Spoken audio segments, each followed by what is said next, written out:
It's all different than the Fed tournament. What year was that, Joe? 2004? 2005? You weren't even born yet. There's a... I almost want to think not counting the club team event. It might have been the last Fed tournament here.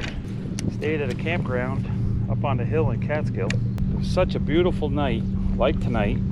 I slept right on the deck of the boat. Used the trolling motor for a pillow. I didn't really cover up with the sleeping bag. I remember this guy went by in a four-wheeler at like 3 o'clock in the morning, and he was humming right up the road.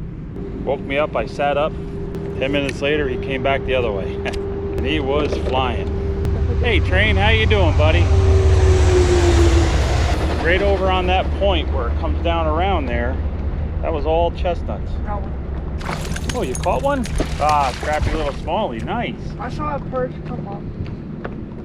Nice job. He might measure, actually. You need a hand?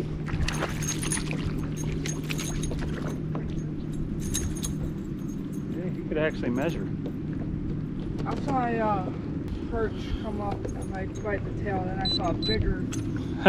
The bigger one was the smallie? It'll be close. Close.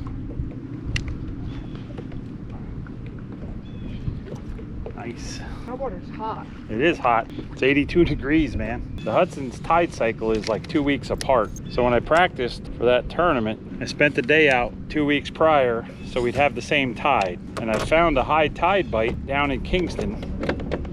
And we were going to primarily have an incoming and a high tide. So the most consistent bite I had was down in Kingston, in the chestnuts, both frog and flipping. Fed tournaments are on Sunday with Saturday as a practice. So I practiced Saturday. I didn't go to where I was in Kingston. I came up here to look at the Stockport chestnuts and had a couple of bites. So I decided on Sunday I was going to start up here, and like 9:30, 10 o'clock, I think the tide was going to be right in Kingston for what I wanted. So when we launched out of Catskill, I drove right up here. I hit that point of chestnuts. And one thing I'll always remember, back then I was throwing a Berkeley power craw. Not fancy like they have today, like chigger craws and stuff. This was just a straight worm with two little pinchers off of it with blue claws. It looks pretty silly today compared to today's baits. I still got a bunch of them because like anything, you buy a whole bunch of them. And the one thing I remember was when I put that craw worm back down through the chestnuts, let it sink to the bottom, gave it a little wiggle jiggle, and 2 feet away I saw the chestnuts flicker. And then I felt a thump. I think I caught 3 there, all fairly close to one another. And when it got right to where I knew how long it was going to take me to run to Kingston, about 45 minutes, and the time got right, I said to the guy that I was fishing with, I said, "You ready to go win this thing?" That was Brady. He's a cool dude. And he said, "Yeah, I'm up for a ride." I went all the way down there to Kingston, Joe, which is across from Big Elephant, flipped and frogged without a single bite. And one of the things I was doing, I was fishing back there. Like, see that big space between the chestnuts and the rocks? I had the boat right back in there fishing that stuff, like that. After fishing all through there without a bite, then it became a, whoa, now what? So we started just running and gunning, and I knew the week prior in a club tournament, I had a nice frog hit that I missed. So I went up in another spot behind the chestnuts to a pipe.